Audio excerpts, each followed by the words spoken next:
Today is the last day রাঁচিতে। আর আমি এখন রুম চেক আউট করবো। তো তার আগে রুমটা একবার দেখে নিচ্ছি চারিদিক থেকে।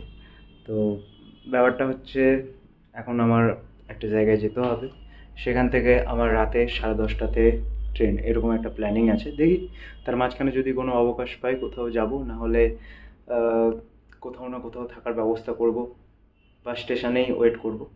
সো আবার দেখা হবে। ওকে, আর ইমোশনাল না হয়ে চলুন শুরু করা যাক। আপনারা অনেকেই হয়তো ঝাড়খণ্ড ঘুরতে এসেছেন, কিন্তু সবাই কি একবার ভেবে দেখেছেন ঝাড়খণ্ড কেন নামকরণ করা হয়েছে, বা ঝাড় আর খণ্ডের আসল মিনিং বা অর্থ কী? ঝাড় কথার অর্থ হচ্ছে বনানী বা ফরেস্ট। এই দেখুন দূরে কত সুন্দর গ্রিনারি, আর তার মাঝখানে মাঠ। আর খণ্ড কথার অর্থ হচ্ছে ভূমি। এই রাজ্যে নবনির্মিত হাইকোর্ট, যেটা ছিল কিনা জেএসসিএ ক্রিকেট স্টেডিয়ামের যাওয়ার রাস্তায়। কলকাতার তুলনায় কেমন একটা চারিদিকটা ফাঁকা ফাঁকা না? ফাঁকা ফাঁকা থাকার কারণ হচ্ছে এখানে নগরায়ন হচ্ছে সবে, রাঁচি শহরটাকে গোছানো চলছে। এর সামনেই ঠিক রয়েছে গ্রেভিয়ার্ড যেখানে দাফন করা হয় সবাইকে। আর তারপরে রয়েছে জেএসসিএ স্টেডিয়াম, বহু প্রতীক্ষিত, যেখানে মহেন্দ্র সিং ধোনি লেজেন্ডারি খেলে গেছেন। আর এটা হচ্ছে জেএসসিএ স্টেডিয়ামের ফ্রন্ট গেট। ঝাড়খণ্ড ক্রিকেট অ্যাসোসিয়েশনের যে কর্মাধ্যক্ষরা আছেন তারা এই গেট দিয়ে প্রবেশ করেন, এবং পেছনের দিকে আরেকটি গেট রয়েছে, সেটা থেকে ভিভিআইপি তারা প্রবেশ করেন, মানে সাধারণত ক্রিকেট টিমগুলো তাদের টিম বাস নিয়ে প্রবেশ করেন। সাধারণত আইপিএলের ম্যাচ এই স্টেডিয়ামে মাঝে মধ্যে খেলা হয়, চেন্নাই সুপার কিংসের হোম গ্রাউন্ড হিসেবে ধরা হয়। বাট তাছাড়া রঞ্জি ট্রফি এইসব তো ম্যাচ চলতেই থাকে। সব থেকে বড় নস্টালজিক ব্যাপার হচ্ছে এখানেই সেই রাঁচি থেকে উঠে আসা প্লেয়ার মহেন্দ্র সিং ধোনি অনেক দিন ধরে খেলেছেন, এটা তার হোম গ্রাউন্ড। এবার দেখুন বহু প্রতীক্ষার অবসান ঘটিয়ে যেরকমটা বলেছিলাম সেরকমভাবে দেখুন ভিআইপিরা এই গেট দিয়ে এন্ট্রি নিচ্ছেন। সম্ভবত কোনো ক্রিকেটের প্রেসিডেন্ট হবেন, কিংবা কোনো মন্ত্রিসভার সদস্য যিনি কিনা স্পোর্টসের দায়িত্বে রয়েছেন, তিনি এসেছিলেন স্টেডিয়ামে।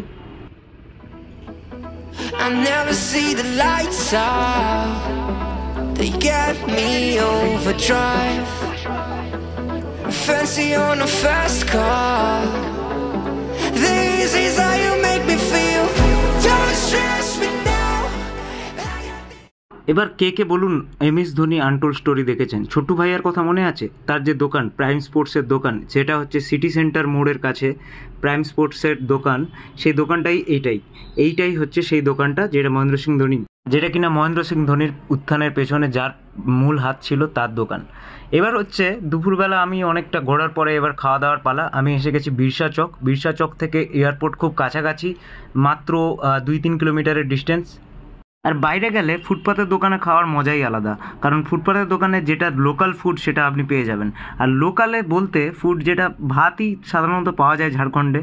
তো এই দাদার দোকানটা আমি চুজ করলাম, যারা 70 টাকায় 2 পিস মাছ আর তরকারি সবজি ফবজি সব দিয়েছিল, স্যালাড। এই যে দেখুন পুরো থালিটার দাম নিয়েছিল 70 টাকা। Thank you him. তো তাড়াতাড়ি খাওয়া দাওয়া শেষ করে চলে এলাম জগন্নাথ মন্দির, রাঁচির ঐতিহাসিক পুরনো একটা মন্দির, যেটা কিনা একবার ডিমোলিশ হয়ে গেছিলো মুঘল সম্রাট ঔরঙ্গজেবের দ্বারা। মন্দির বহু ইতিহাসের সাক্ষী। এই নিয়ে অলরেডি আমি রথযাত্রার দিন একটা শর্টস বের করেছিলাম, শর্টসটা রয়েছে আমার প্রোফাইলে, আমার ভিডিওতে আপনারা দেখতে পাবেন।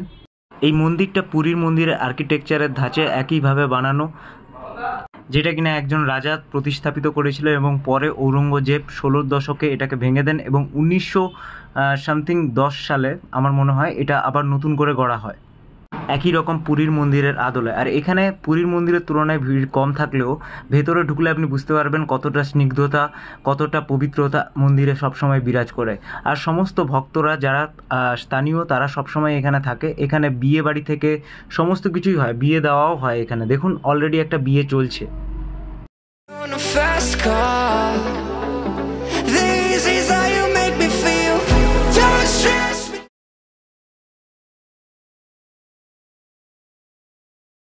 এবার এত কিছু যখন বললামই, তখন রাঁচির কিছু লোকাল মিষ্টির ব্যাপারে কেন বলবো না। এই দেখুন বোঁদের লাড্ডু দেখলেন, বেসনের লাড্ডু, প্যাড়া, এই সমস্ত লোকাল মিষ্টি এখানে প্রচুর বিখ্যাত। আর এগুলো আপনি ফেরার সময় অবশ্যই যেন বাড়ি নিয়ে যান।